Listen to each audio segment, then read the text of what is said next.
welcome to today's episode of xCogTV. And today we have Christine Gaspar with us in the studio, and I am remote on Google Hangouts. And Christine is visiting us to talk to us today about cryonics, a very interesting topic, lots of great questions to discuss. And so just a little background on Christine. She's a registered nurse who specializes in emergency medicine. She is a member of the Cryonics Institute and an associate member of the Alcor Life Extension Foundation. And Christine, you are the president of the Cryonics Society of Canada. Welcome, Christine. Thank you for having me. A pleasure to speak with you, and thanks for coming into the studio today. And so I thought, you know, just for new folks who would be watching this and come across this on YouTube or whatnot, I think it would be important to define a few things about you know, specific wording and whatnot. So from your perspective, what is cryonics? And last week in the studio we had a group of transhumanists, and we were speaking with them. And when looking online, there appears to be a lot of crossover between the two, or discussion between folks who identify as transhumanist or cryonics. And I was just wondering, do they have similar messages to share, but just different ways to get there, so to speak? Could you maybe give us a bit of background from your perspective of the difference between both, or how they complement each other? Sure. Cryonics is the cooling of a person when they're pronounced legally dead, in the hopes that future medicine will be able to revive them in the future and fix whatever killed them today. It is quite literally an ambulance to the future. Cryonics isn't really a crossover with transhumanism. It's a tool. It's a tool within a transhuman ordinance in order to accomplish transhuman goals, which is extended life, and overcoming death, overcoming illness, and transcending our boundaries. Okay. All right. So just to clarify then, that's actually, I appreciate you explaining it that way, because I didn't realize it that way as well. So transhumanism being the extension of our lives, cryonics being one of the possible tools that allows that extension of our lives. Well, transhuman is broader than that. Transhumanism is about human beings surpassing their natural limits with technology. And one of the key themes within transhumanism is radical life extension. Having said that, there's always the bus that could hit you tomorrow, and therein comes cryonics. Cryonics is the insurance policy, so to say, that can protect you if your life extension plans fail. It's there to be able to be your plan B. Okay. All right. So then, and one other word that had popped up for me frequently, and you had mentioned to me otherwise another time, is that I was saying cryogenics. So maybe if you could just, for the new person watching, I think cryogenics probably comes up a lot because that's what's in all the sci-fi movies. Could you just... It sounds like a cooler word, actually, but cryogenics is the study of low temperatures in physics on materials, whereas cryonics is specific to cooling a human being or a pet or animal in the hopes of future revival. So it's a specific school of thought, whereas cryogenics is a broader category of dealing with cold temperatures and the physics involved with that. Okay, all right. So, and then for the lay person, it's sort of all of those science fiction type movies where they see, I forget the one that Stallone was in and Schwarzenegger, where they're frozen, and then in the future they unfreeze them, and suddenly this person is now alive in a future time. So that's literally from a simplistic view. There's a movie example of what we're looking at: freezing people and then reviving them at a future time with full function, cognitive, motor skill, everything intact is the hope, I'm assuming. Well, that is the goal. I mean, if you think back to pre-1950, before we invented CPR, a person who'd fall to the ground in cardiac arrest was dead, and there was nothing that anyone could do to save them. We know now what we didn't know then. We know how to repair certain things that were unrepairable 10 years ago, 20 years ago, etc. Whereas we know, should science progress in the same direction that it's going now, that there will be things in the future that can be repaired that cannot be today. And by cryopreserving a person, you're putting them in a state of suspended animation. You're essentially putting them on hold in order to allow future medicine an opportunity to repair what could not be repaired today. Okay. Actually, I really liked that example you just gave of that person in the 50s dropping on the sidewalk. I think that puts it in good perspective. And I just learned, just found out a few weeks ago, in fact, there's a what we knew as CPR even 10, 20 years ago, there's now the new version of that, where they're now teaching people not to do AR, so mouth-to-mouth and compressions. They're saying just do chest compressions. That's what matters most to keep the blood flowing, to keep the brain alive, to keep all of the cells active. You do that, and that is a much higher percentage of survival with full function than doing what medical science was teaching us to do in the last 20 years previous. So it's very interesting to see how these things change very quickly about what our ideas about what is best for helping preserve or extend life until medical assistance can be achieved. And you don't even have to talk about time frames. If I was to suffer a cardiac arrest in the back field of my house, which is 100 acres large, and there's no telephone, there's no paramedic there, even though all of the best technology would be available to me to bring me back, if I don't have access to that technology, it doesn't do me any good. And so when you look at medicine today, it's very inconsistent. You can have someone, and I can say this to you from my practice as a nurse, a person can end up in one emergency department or a different one, and they can get very different care depending on the doctor's skills, the hospital's abilities, how busy it is. So we're not just looking at time frames, we're also looking at the variability of care that is available to the individual because of real-world logistics and constraints. So this really, when you think about putting someone in suspended animation, I don't think that it is such science fiction as people actually think it is. It's halting the damage. It's saying, you know, I'm going to cool this person, I'm going to prevent any further damage, and then just wait.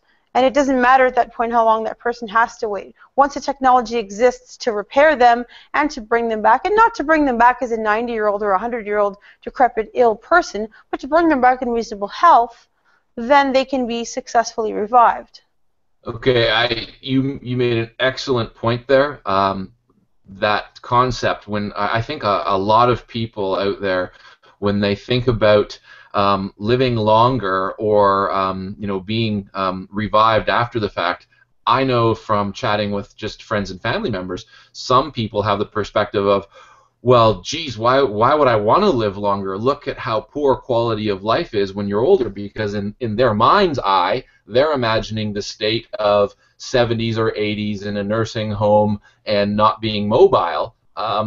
It sounds like what we're talking about here is that other version of where a person is able to extend their life in a healthful, with full cognitive processing, physical abilities, and to have all of those things available. So it's not that we're talking about, you know, being older and not being able to function, but being able to have the younger, the active younger version of ourselves and extend that indefinitely into the future. Is that correct?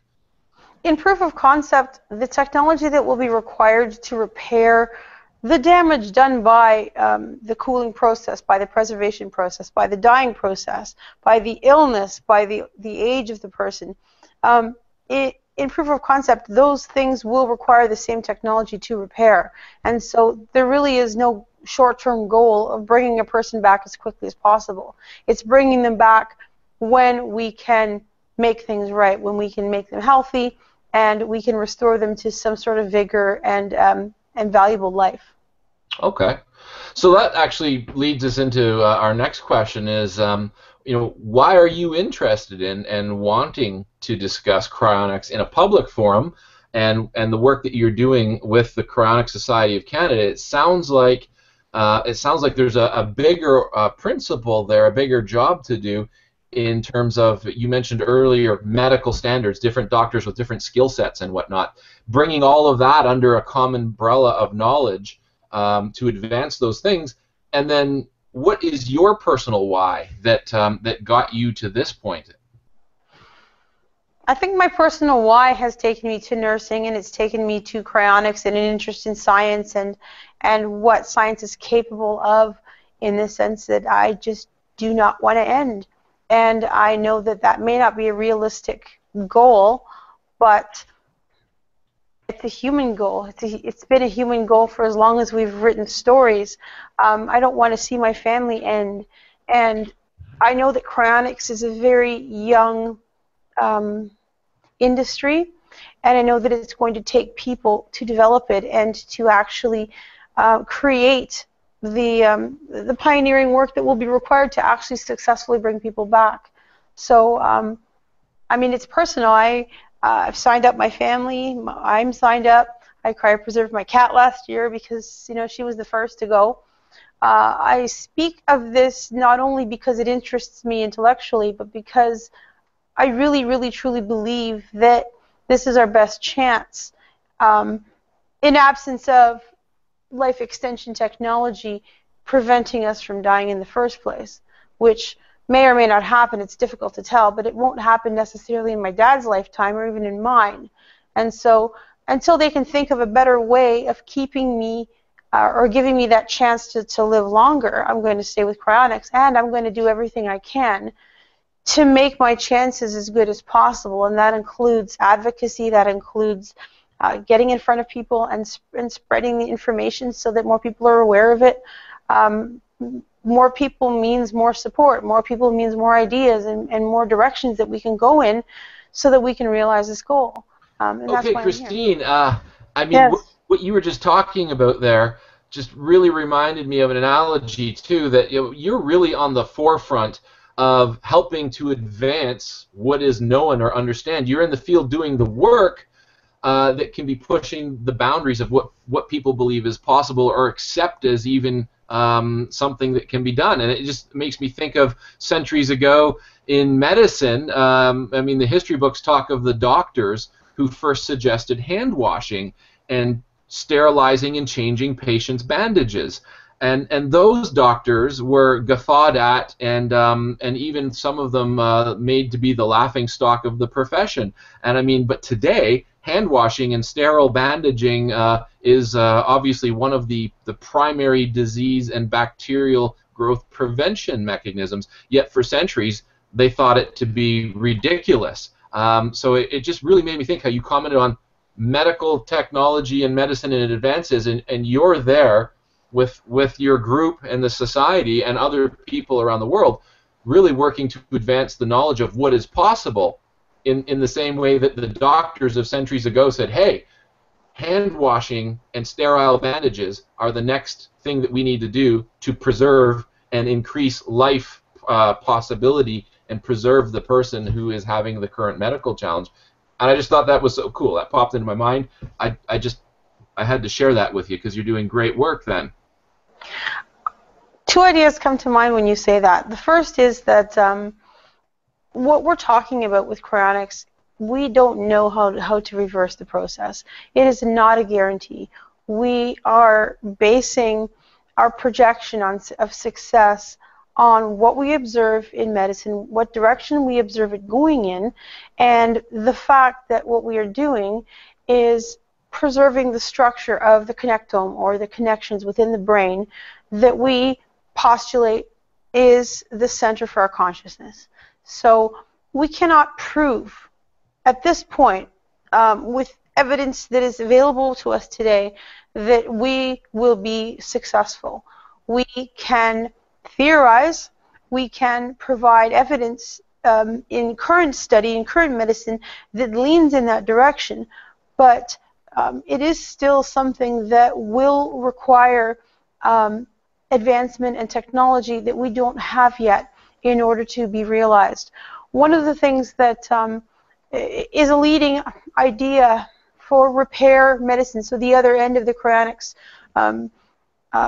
journey for the patient, is nanotechnology. nanotechnology is a very transhuman idea. It's the idea of molecular machines that can reassemble cells, molecules, bit by bit. And there are companies that are currently involved in building and constructing and inventing nanotechnology, and we can obviously see down the road where this is going with medical applications. So we can see that what we're doing now isn't impossible within the realm of physics to be repaired. Having said that, when you speak of people laughing at doctors who wanted to wash their hands and how we may be ahead of our time in this idea, I started being interested in cryonics. I learned about it and I became involved in it about 1998 or 1999, and I became president of the Cryonics Society of Canada in around 2001, 2002. And I remember speaking to the press and doing interviews back then where we were more the butt of a joke. And what I've noticed, and I've noticed maybe in the last 2 or 3 years, the tides are changing, attitudes are changing, and I think people are starting to actually think of us less of a joke and more of us as a possibility. I see much more positivity when I speak to doctors, nurses, scientists, with regards to what we want and what we're doing, and I get a lot more positive feedback when I speak to the press as well, and I think that this is an indicator that modern society is starting to catch on with some of the concepts that we have been discussing for probably 40 years now. Yeah, very interesting. I appreciate how you framed that and gave people the honest perspective that, hey, we don't know how to unfreeze and bring a preserved person and I liked your words, our current version of what we think to be consciousness and where it is in the brain. It sounds like there really is, maybe not guesswork, but postulating, as you'd said. But what you're doing is you're at the front of a movement that's doing its best to explore those things. And you mentioned that there's not proof for certain things, but you're doing the work to at least have an option in the future. And that's very cool, because just like those doctors of centuries ago, when they said that, hey, we need to wash our hands, I remember reading a piece on that, and there's an interesting documentary on that. They were laughed out of the medical schools because they said there's little microscopic bugs that are alive that are living on our skin and then infect patients and cause the skin to rot, and it can kill them. And they were laughed out of that. Well, we know that to be bacteria today. And so, I mean, really, it's quite interesting what you're talking about, and that how you're sharing this information. And it makes me also think of what you shared about your cat. You said, I'm sure anyone watching is going to say, wow, what, her cat, she froze her cat. Wow, how did that come about? And that relates back to, I think, your why. I remember reading as well that you published a very poetic essay, or maybe a report, we could call it as well, on, you called it My Journey Toward Transhumanism. And in there, you talk about ethical technology, but the fact that what got you on this path to begin with was when you were around age 14 and the passing of your grandfather. So perhaps if you could share with people watching a bit about that, to present day, people are going to say, her cat's frozen. How did that happen? Of course. Going back to my grandfather, because that's sort of more the beginning of the story, I think I was always a cryonicist. I just didn't know it, because I didn't know the terminology for it. And I was always a person who was deeply bothered by how comfortable people were with death. I was raised to be Catholic. It never sat well with me. And I can't say that I'm Catholic now, because that doesn't make sense to me anymore. But just the loss to me is so profound, and it's so deep, and it's so awful. And the fact that people are so easily accepting of death as something that is unavoidable has always bothered me. And so I didn't join cryonics in the sense of it didn't find me. I think it was already within me. as a concept, and when I read about it or heard about it, I don't even recall exactly when that was, it just seemed to fit with my worldview. And my worldview was, well, if there is something I can do to fix this, I will certainly try. And there's never been a concept or a theory that has been presented to me that has made more sense, that it was a better idea. So I will stick with this. When we speak about my cats, it's a natural consequence of what I do. I love my family, and so I sign them up. I pay their dues because they are sort of cryopacifists, I call them. They'll sign the contracts, but they won't actually participate in anything, which is fine. It took me 15 years to get my mother and my sister to agree to sign up, but I did finally. And when my cat got sick, my cat is my pet. My pet is the part of my family that I love. I would feel like a hypocrite if I didn't assign the same value to my cat's existence that I do to my own or to my family's, simply because she was a loved member of my family. And how much did it cost me to do that? A latte a day. I gave up my lattes and I cryopreserved my cat. So maybe one day I'll have my cat back. Maybe not, but at least what I'm doing is I cross the threshold between talking about cryonics and actually doing cryonics. And that was a big day for me, actually. That was very personally important, because it was a day that it was a day that ended a chapter in my life of just being all talk and actually putting everything that I talk about into use to somebody or something I care about. And I know it's going to be much harder when it's a family member, but I know it will be more important to get it right then as well.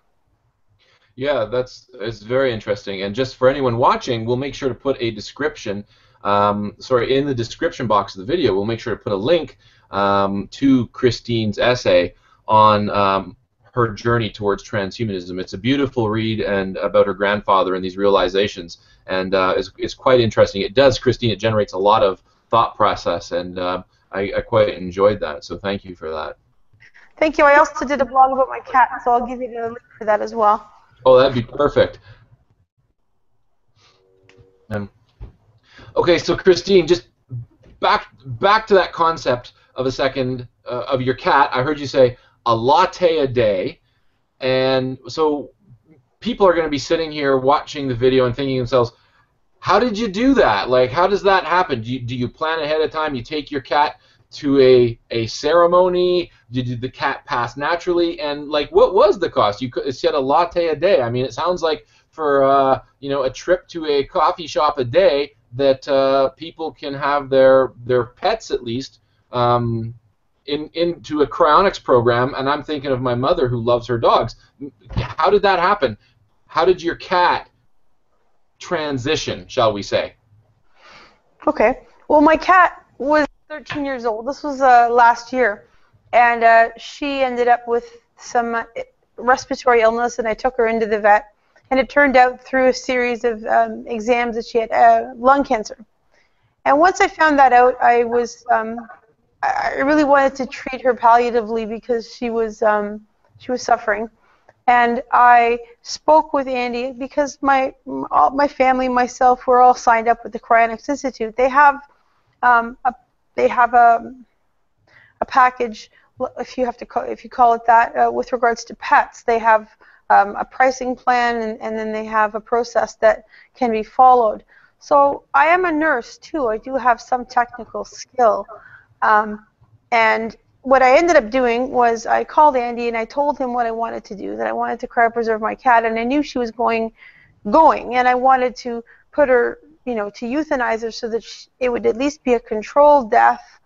And I would have euthanized her anyways, even if it had nothing to do with cryonics, because she was in an enormous amount of pain.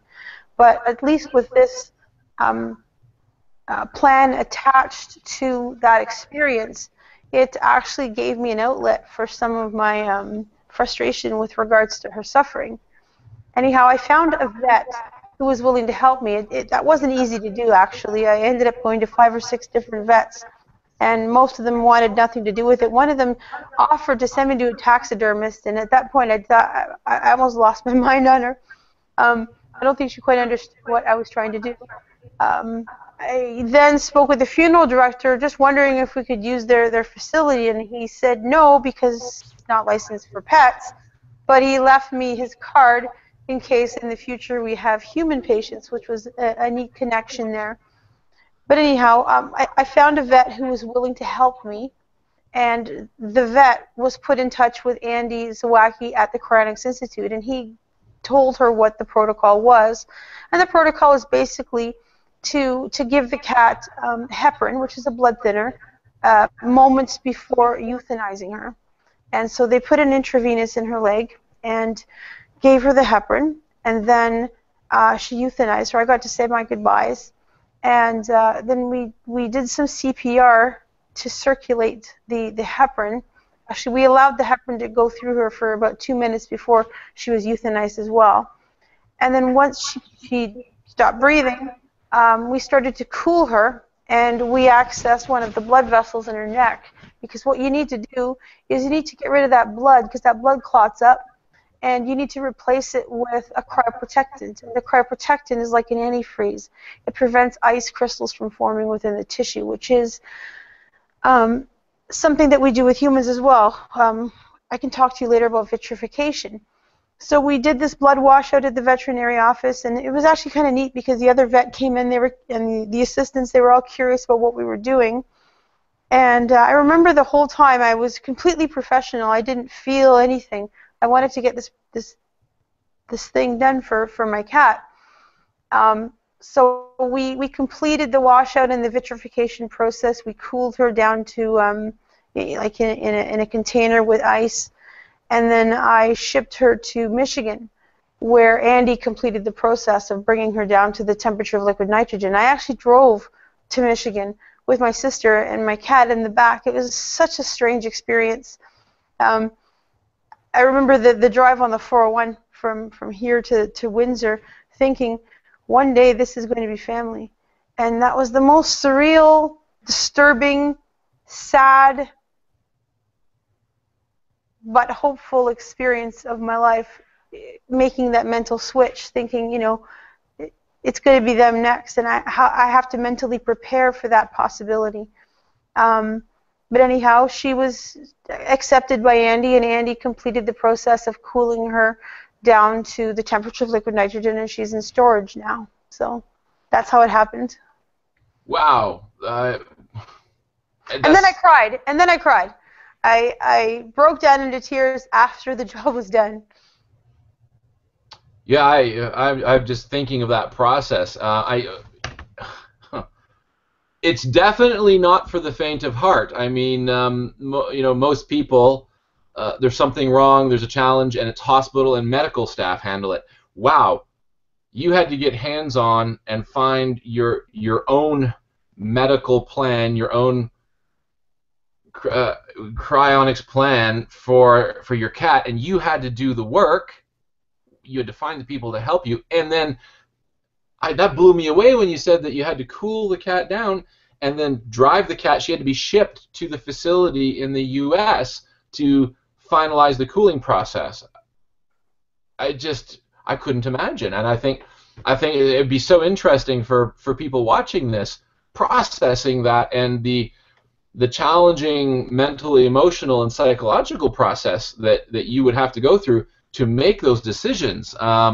It's quite astounding, to be honest, and I can see it would cause people to really have to think and consider, because if we're talking a person now, I mean, there's lots of folks out there, you know, in talking about euthanizing animals for old age and challenges. There's debates about that, but when you get to the talking about people, how can one make the decision of, or at what point can one make the decision and say, I have the right to do this and that, and I want my family to do that? I could just imagine what doctors and nurses at the local hospital would be thinking. So it's not being done there. Where are people going to have this done then? Actually, legally, a person cannot be cryopreserved until they are legally pronounced dead. So we are completely hands-off until the moment of pronouncement. And we, I say, we as in a standby team, or like a local standby team, or Alcor and their team, or CI and Cryonics Institute and who they arrange, there is nothing, there is no initiation of any process done while the person is still alive. That would be illegal. So we do not interfere in the lifespan or the outcome of the patient. When they're pronounced, the moment that they are pronounced, we take over. And we do this when there's already contracts in place. So, for example, a patient has signed up with the Cryonics Institute or signed up with Alcor themselves. They've made the decision to be cryopreserved. This is what they want. They've signed their will over to it. They've made their payment arrangements with the companies. It has nothing to do with us. We help out. We'll provide standby for patients if they are palliative or if the death is expected. In that sense, maybe they're dying at home of cancer and the doctor has said, oh, they've got X number of days left. That allows us to help more because it is really, really critical that if a person is to be cryopreserved, the process is initiated the moment they're pronounced. Because the longer that a person is quote-unquote dead, clinically dead, and warm, the more damage is done to their brain. So you really, really want to have everything started as quickly as possible after legal pronouncement. So what you're asking me about pets, pets actually have it very differently because the laws surrounding euthanization of pets is completely different than how we handle human suffering and human death. My pet legally is my property. As cold as that sounds, that allows me to do for my pet what I cannot do for my father. Even if your father agreed to it. Well, euthanasia is against the law. So right, yeah. There's just a lot going on the internet right now of some individuals in the U.S. And the right to pass by their own choosing, and there is I've forgotten the name, but the young lady who just did so a few weeks ago, and it's raised quite a controversy. So yeah, it's very interesting. Thanks for sharing that with us. I really appreciate that. Thank you. Okay, so Christine, I mean, I think what that does is it brings us to a few different questions combined that I had for you, and perhaps I'll just give them to you as the variety, and I think you're going to answer them collectively based on what we were just talking about. The first thing is, what do you say to people who think that it's impossible, it's not natural, it just shouldn't be done, and that connects to what we were just talking about on the medical side, because of the fact of what is death? What's the definition of death? And what's the current medical care for that? I mean, you said to me that death is not an on-off switch, but there's a fuzzy gray area. And the third concept there being, you mentioned earlier that you vitrify, not freeze. So, what do you say to people who say it's impossible? Talk about the vitrifying instead of the freezing, and what's the definition of death, and all of that. How do we answer that for people? Okay, well, let me start with the easy one, and that's the vitrification. Vitrification is basically a process of cooling someone and bringing them down to the temperature of liquid nitrogen, but in a glass-like state, rather than in a crystallized ice state, which, as everybody knows and everybody talks about, ice damages cells. It actually damages cell walls. It doesn't blow up cells, but it gets between them, and it damages cell membranes.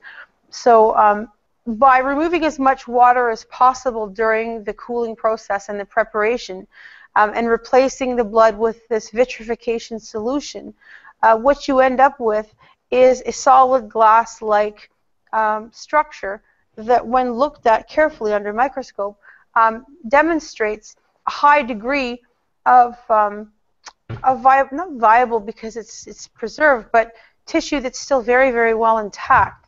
and you look at brain tissue, and all the synapses are still intact. So structurally wise, we think we're doing a very good job with vitrification of the back end of the cryonic services, which is the actual preservation. The front end, which is the bringing people back, is something for somebody else to work on. But what we think we're doing is creating situations where the brain is as well preserved as possible. Now, going to the question about nature, natural, I've heard it all. I've heard people say that I play God, that I can't bring the dead back, that this isn't natural. We talk about overpopulation. There's all kinds of reasons that people will find why this is a bad idea. I can't come up with enough answers for these people, to be honest with you, because if you're going to disagree with cryonics, no matter how many good answers I give you, you're going to come up with another scenario in which this is a bad idea. What I can address is that we don't live in a natural world. We live in a world that we aim to be more desirable and less natural. Nature is uncomfortable, it's cold, people would die young, cholera is natural. In some extent, infections, mumps are natural, starvation is natural.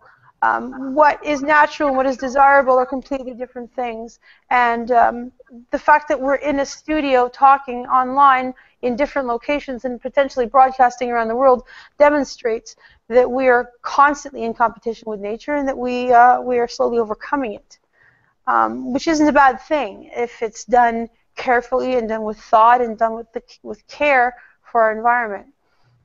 Speaking about overpopulation, because this is probably the biggest argument that I hear about why we shouldn't cryopreserve and bring people back. I'm already here.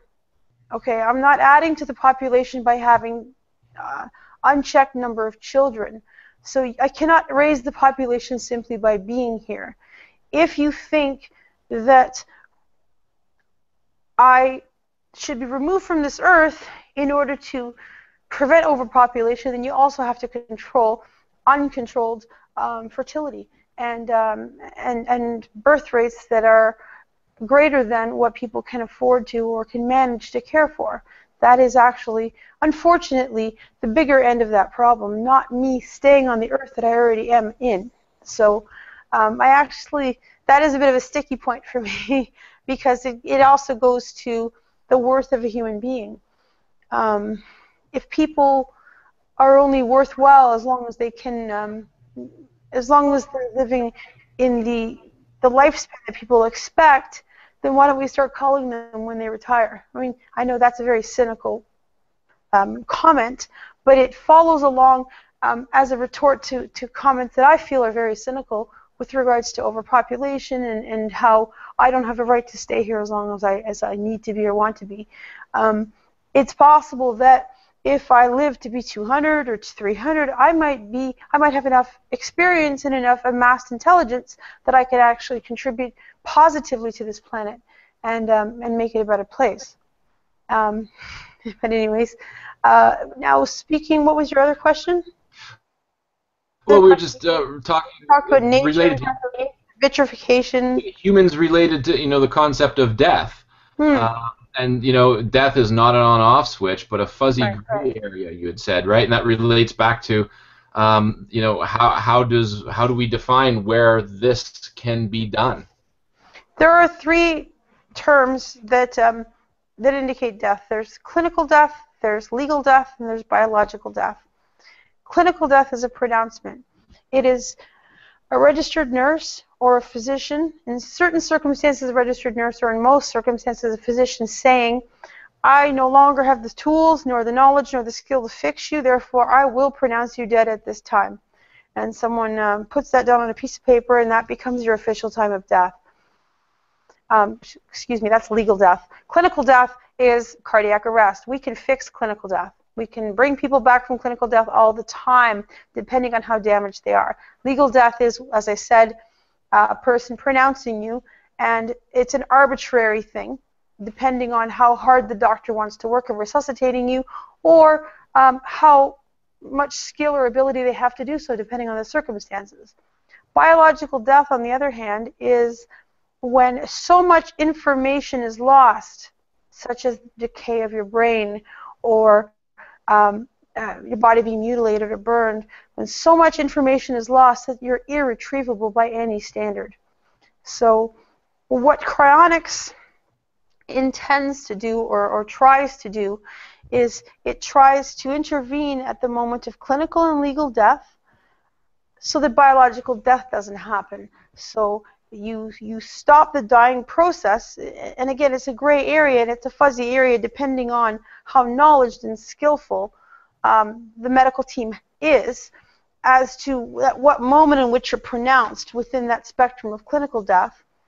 But cryopreserving you, we do that at a moment after legal death, and what we're trying to do is prevent biological death. We're trying to halt the dying process so that no further damage occurs.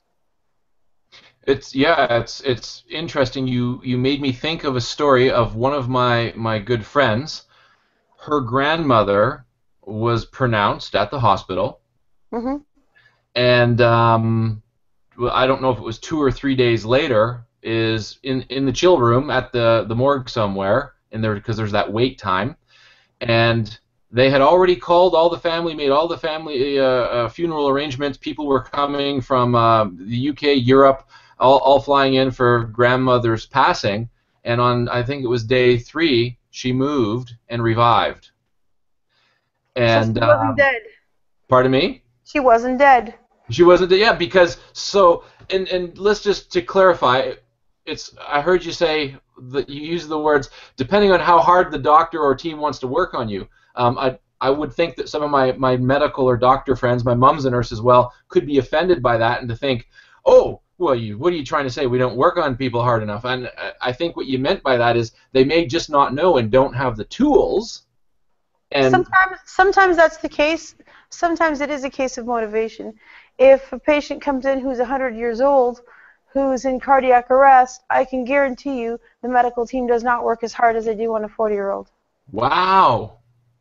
Yeah, you know what? I'm sorry, but it's human nature. They're human too, and they look at this person and say, oh, they've lived their life, it's time that they went, so we'll try, but we're not going to try as hard and as vigorously as a younger person because everybody has their own bias about this, and unfortunately, it's true. Yeah, it's the old, well, they've had their time on the planet, and we did what we could. Yeah. Versus a young person. Yeah, well, that's a very challenging concept and message that you're sharing with us there. That I think some folks in the medical community, I know some of my friends would agree with you, and I think others would be deeply offended by and be hurt by. And people watching this who aren't in the medical community might be thinking to themselves, "Oh, really?" So. But you also have to understand, though, that it depends on what the person's outcome is likely to be. Okay, if a person suffers a cardiac arrest, they're 100 years old, and the plan isn't to cryopreserve them.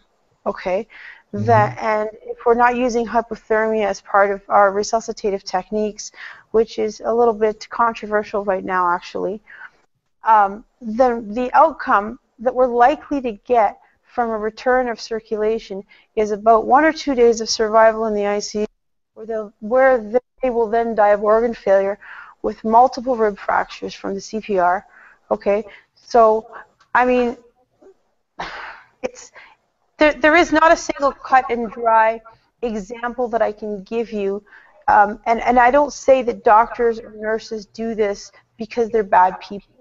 I say that they understand the limitations that they have, the cultural expectations of the family, their own cultural expectations, as well as what likely is the outcome. And they try to make the best decision that they can under those circumstances. But is it true that they work harder on a 40-year-old than a 100-year-old? It is true, because it's human nature. We think this 40-year-old shouldn't be gone yet, we have to work harder. But I think that if we brought into the equation cryopreservation, then it would change our expectations of this moment, of this experience within this hospital or within this death process, if you want to call it that, because it may help shape certain attitudes about the value of life and the potential of life. I don't know that it will. I'm hoping that it will. Yeah, it's very interesting actually. I hear what you're saying. It's almost as if people knew that there was another step, another option, another tool available, well then human nature is also to naturally want to help and to make that happen. So it's if medical teams knew about this and people had a cryonics plan and there was proper education, I could see what you're getting at there is why not do that. That is very interesting. And then on the other side, I think this conversation could probably go on as an interesting debate for hours and hours with other groups of people, because then there's going to be a whole bunch of people who are going to say, well, why should only those who can afford to get on a cryonics plan and be able to pay for it have that benefit versus everyone should have it available? Has that type of a conversation? There is a very simple answer to that, actually. Okay. Cryonics requires planning. Okay, cryonics, even though it's been around for about 40 or so years, is still a young technology in that there aren't that many people signed up. Anything new, or new in the sense that it has very few people adhering to it or paying for it, is going to be more expensive than if it's widespread and if everybody's doing it. Most people can afford cryonics with a moderate life insurance policy. I did not prepay my cryonics policy. I did not prepay my family. We each have an insurance policy that's quite modest, and it is assigned to the Cryonics Institute. And we also have another policy that we use to take care of our family like everybody else does. So with some pre-planning, it's affordable to almost everybody. Wow. But naturally, the more people that are signed up, the less expensive it will get down the road. Okay, well, I think I'd like to touch on that then with the next question, and so we'll come back to that right after on the floor. And some nurses on the floor, and there's a code going down, and some of them are like, yeah, well, that person's 90 something. So and my mom's philosophy is like, yeah, well, we should do everything for them that we would for a 10-year-old as well. And there is different philosophies, and I think that the average person in the general public would be astounded or offended to think that as we age, if we end up in medical care because something were to happen, that depending where you end up in the philosophies of the individuals on shift that night could determine whether or not you get to still be here with us the next day. That is absolutely true. Yeah, it's. I'm a nurse patient. And while a patient, I actually wanted a higher bodyguard because each nurse brought to me a different experience and a different expectation of outcome. And that was actually very disturbing. I'm sorry to say that, but human nature filters through every profession, be it medicine, nursing. I'm a registered nurse. I have been so for 16 years. I have seen nurses run slow codes, which we can talk about on a different show. Slow code is basically going through the motions without actually trying, and your mom can attest to what that is. I've seen others do everything and try everything to save somebody, but you have to remember that in general, our culture expects people to die after a certain point, and therefore, how can you expect doctors and nurses of the same culture to think differently than the culture in which they live? Wow, that is some heavy-duty question and philosophy for people to be aware of, and I mean, it really could be hours of a whole other show and symposium debate within the medical forum. So, wow, thank you for sharing that, and hopefully people watching this, that triggers them to start to maybe ask those questions and think about that. I think there's another dialogue that can be had there. In public about what that means. What I wanted to do, though, is that takes us back to what we were talking about just before the break, and specifically about, you said you have insurance policies. So what I wanted to ask was, the question is, how many cryonics patients are there in Canada, the U.S., or globally? You said about an insurance policy. I didn't even know that was possible. People might be astounded to learn that it could be covered under your general family insurance program, that you could be cryonically preserved. So if you could maybe just talk about that, what costs are involved, how many people are already doing this, you know, to use the movie term, how many people are there that are already on ice, right? Well, there's two main providers in North America. There's Alcor Life Extension Foundation, and there's the Cryonics Institute that I call CI. They're in Michigan. There is Cryonics, which is a company in Russia. I don't know what their numbers are. There is a company starting up in Australia, but I don't think that they're actually accepting patients yet. So I'll speak just of Alcor and CI, and I'll just speak of what I know. Together between the two of them, they've been around, each of them, for approximately 40 years, and they have about 250 patients between them. The number of people that are signed up are probably in the low thousands for each. That number has actually increased more rapidly in the last few years, just because people are becoming more technologically minded and more tech savvy, and they're starting to accept the concept of cryonics as a real plan for them. But most of them aren't old enough nor sick enough to require the care just yet. So there's approximately 250 patients.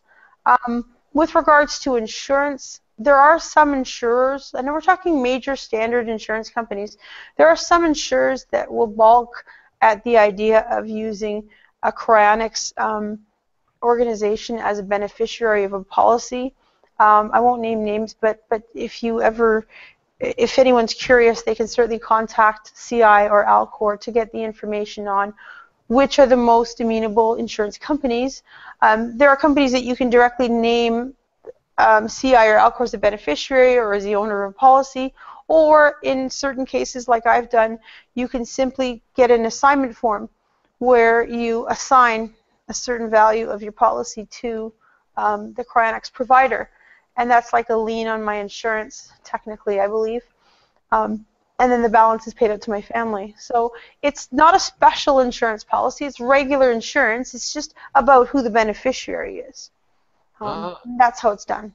For most, I mean, some people prepay, some people pay by other means, but the easiest, most accessible way to get funding for cryonics is generally through life insurance. That's very interesting. I had no idea, so thank you for sharing that. And if the life insurance industry has programs that support it, I guess that's just an indication that it's already being acknowledged in other ways, even if some folks in the medical industry are not addressing it. It's the old adage of science catches up to what other people already know is being done sometimes, right? So that's quite interesting. So, I mean, 250 people you said as patients, so approximately 250 people frozen in suspension in liquid nitrogen. Wow, and where are the facilities in the world? Where would the largest group be? Well, there's Alcor, which is in Scottsdale, Arizona. There's Cryonics Institute, which is in Michigan, and as I said, there are different types of organizations within the United States, but those are the only two providers that actually store patients. And then there's Cryonics, and there's Stasis Systems Australia, but they're not. I don't know the numbers for Cryonics at all, actually. And what's the monetary investment outside then of the insurance model, if that was possible? If somebody said, "Hey, I want to do this for myself," and they did the plan and they paid up front, what's the approximate number? And is there like a maintenance that's required over time? Well, there are membership dues, and then there is the price of cryopreservation. Alcor and CI each have their own pricing structure, and they are completely different. Alcor is for whole body is approximately to be cryopreserved is approximately $200,000. They also have a neuro option. If a person feels that their body isn't important, their brain is really the only one needs to be saved for neuropreservation for about 80,000. And Cryonics Institute only does whole body, and they do it for 35,000 if you're not a lifetime member, or 28,000 if you are. So there are various prices. If you go to each website, you can see what their price structures are and what they offer for those prices. Wow, that's really interesting. I think that many people probably would have thought of this as something only for the elite and rich. But what you're talking about, especially since there's insurance policies that can be aligned with this, it seems like it could be achievable for a lot of people if they just planned it right.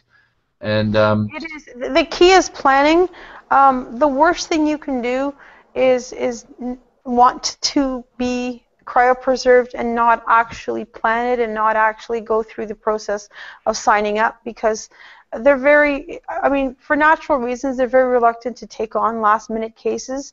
Last-minute cases are often fraught with a lot of emotion, a lot of confusion from family. Maybe the funding isn't there, or there's a family member who has a really big problem with this. So ultimately, the thing that every person has to do who actually wants to be cryopreserved is plan ahead.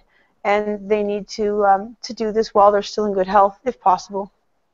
well, that's great advice. I could imagine, like you just said, the family member or the perhaps the one of the children of a parent, and dad wants to do what, and there's a giant freakout festival because that goes back to the communication between family members. Yeah, you could just address the Walt Disney frozen head question. I mean, I don't know where that old wives' tale, shall we call it, has come from.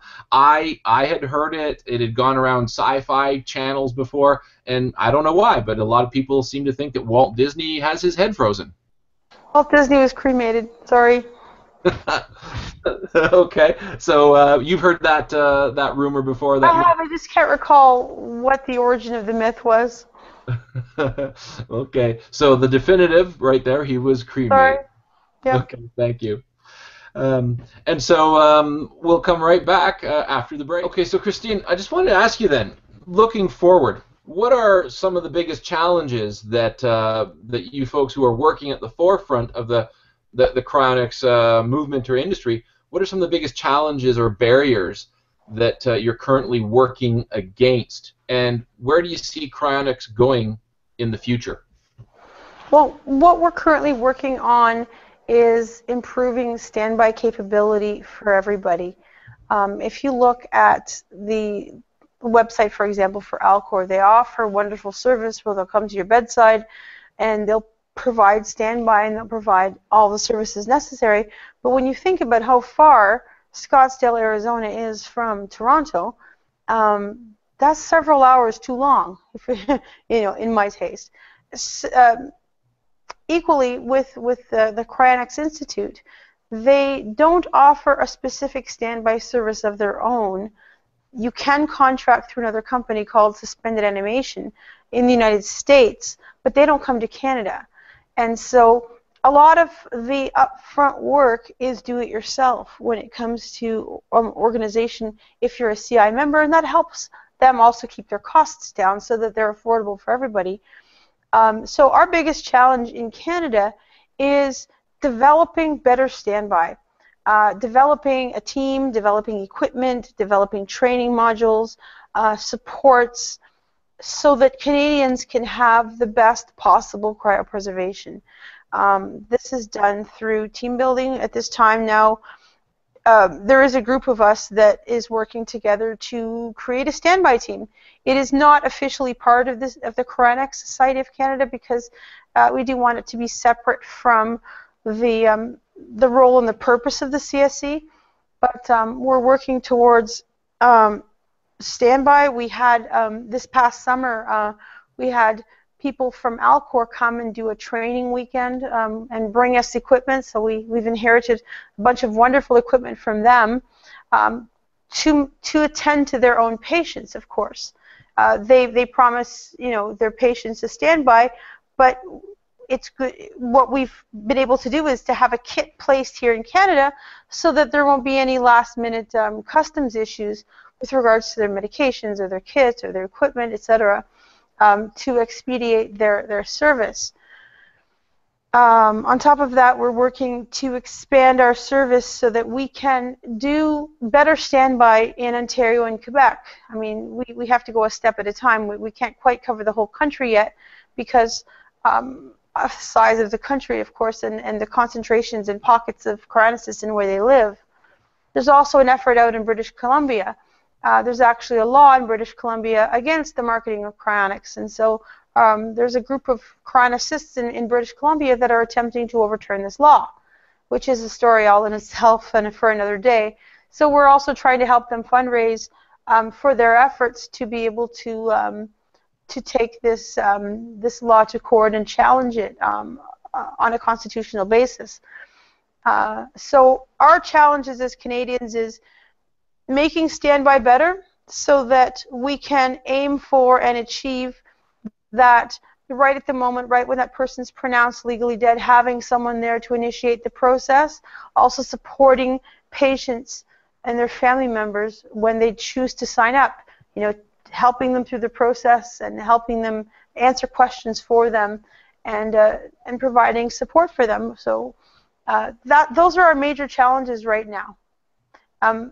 Yeah, well, that's actually and to the question of and where you see it going in the future, I think you sort of painted a picture for us there that literally, in the same way that people expect that the ambulance arrives if 911 is called, what you were describing for us, I was imagining an official cryonics extraction team and facilitation and conveyance team that instead of the 911 ambulance, it's, well, this person has a plan, and at the point where they are legally pronounced, that team now does that work, so that literally you would want to see that in future, so that those teams are built into all traditional medical establishments and care systems, is what I'm understanding. Is that correct? That is our ultimate goal. Wow, yeah, there's a lot of work to go between now and then, based on where technology is at and like you had said, philosophies and certain attitudes towards this. Very interesting on the BC point as well, that there's laws that the group is working against. So I look forward to following up on that. And then I was just reading some things earlier, and I know we chatted previously as well.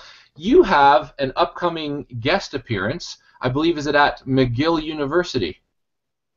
Yes, I was invited to speak at McGill.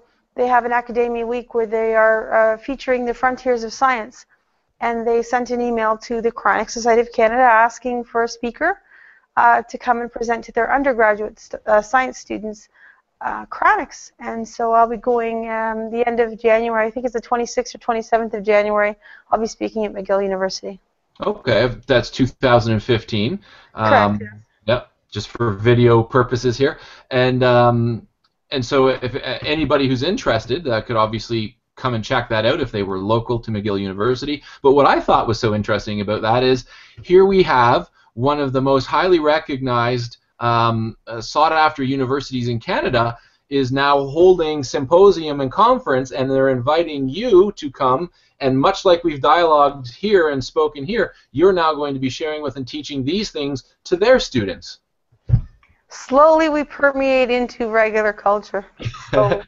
Yeah, that's what's so cool, that if they're reaching out to you already and exploring this, and I think it just speaks to the work that you're doing, and that the groups of people like you who are doing on this to make this known, and to get people who are in the position of thinking about it now who could make the changes later, because it's those students progressing in their technology or medical fields that will likely be the ones who will bring this forward into the future, not necessarily my mother right now, who is been a nurse for 30 some odd years. It's the new generation bringing this information forward. So that's very interesting that you're going to be sharing that message with them, and I think it'd be neat to have a follow-up with you after that to see what kind of feedback or interaction you got from that group of students.